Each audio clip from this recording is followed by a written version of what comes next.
Anyway, no, today's Fab Fact takes us into the world of the paranormal and to the legendary comics artist, Frank Bellamy. Now, that name will instantly conjure up all sorts of amazing work because, of course, Frank is well known for his work in such titles as The Eagle, for which he drew the Dan Dare strip. Everyone knows Dan Dare. And TV21, in which, of course, he fabulously drew Thunderbirds, as well as a handful of the latter Captain Scarlet strips. But what you may not know is that his work on the Anderson strips came quite near the end of his life. And that is what we're looking at today. Okay. On July the 5th, 1976, Frank's wife Nancy returned home from a short holiday with her sister and was shocked by how suddenly and unexpectedly ill he looked. Now, very sadly, Frank passed away later that day at the mere age of 59. That's no age at all. No. Goodness me. Anyway, so after that very sad thing, just a few days later, at the funeral, and obviously still deeply in shock, Nancy was prescribed some sleeping tablets by her doctor. And just as she was drifting off, she heard Frank's voice calling her name. Mm-hmm. Opening her eyes, she saw her late husband standing within touching distance beside the bed. Now, according to Nancy, it was as if all the years had rolled away and he looked young and happy, wearing his favourite colour, which was green. Yeah. And the encounter lasted only a few moments before Frank faded away and Nancy drifted off to sleep. Later, she confided in her sister about the experience, and her sister said that Frank had also visited her too. Ooh. Now, I'm sure right now there are a few listeners who are probably rather sceptical about the idea of ghosts or the afterlife or the paranormal and so on. Mm-hmm. Absolutely all right. All we ask of the Podastrons is that you don't get into any heated or angry arguments about this, because ultimately, in this case, it doesn't matter what you or I think. What matters is the effect it had on Nancy. And in the following years after Frank's passing, although there were hardships, Nancy said that it would have been much harder for her if it were not for that encounter and the sense of closure that came with it.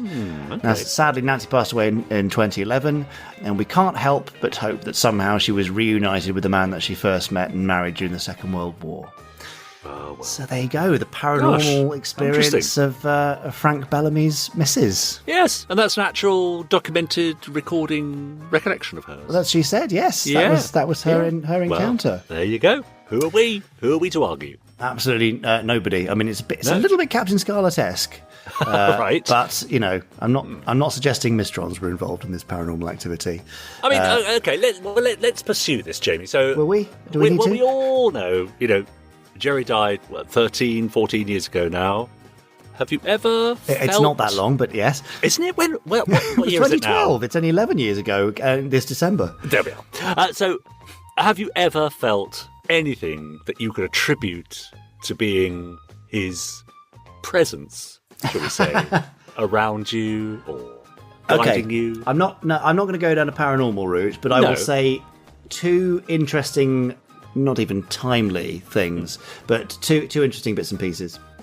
So one is, I know he was extremely proprietorial, is that the word, about his shows? Yeah. And so in the early days when Mum and I had this discussion and said that we were going to try and carry things on, I had several dreams where I would walk into a room and he was reading a newspaper, would drop the newspaper and say, "What are you doing with my stuff?" Right. And I would wake up, sit bolt upright with that. Right. But then once Mum and I formalised things, interesting that the dogs are all barking now. Yes. Once we formalised things, I found a really old bit of card where he'd gifted me something when I was, starting out early in work and kind of adult life, I suppose. Yeah. And that very day where Mum and I formalised what we were going to do, I found this thing and it read, "Dear Jamie, with all best wishes and good luck for your new venture, Dad." Well. So that was rather lovely. Yes. And I've got that on the shelf somewhere where I kind of occasionally dig it out. And, that kind of gives you the bit of comfort, doesn't it? So absolutely, I don't subscribe to the paranormal, but I do subscribe to timely dreams, imaginings and all that sort of stuff. So I think you can still take comfort from it there.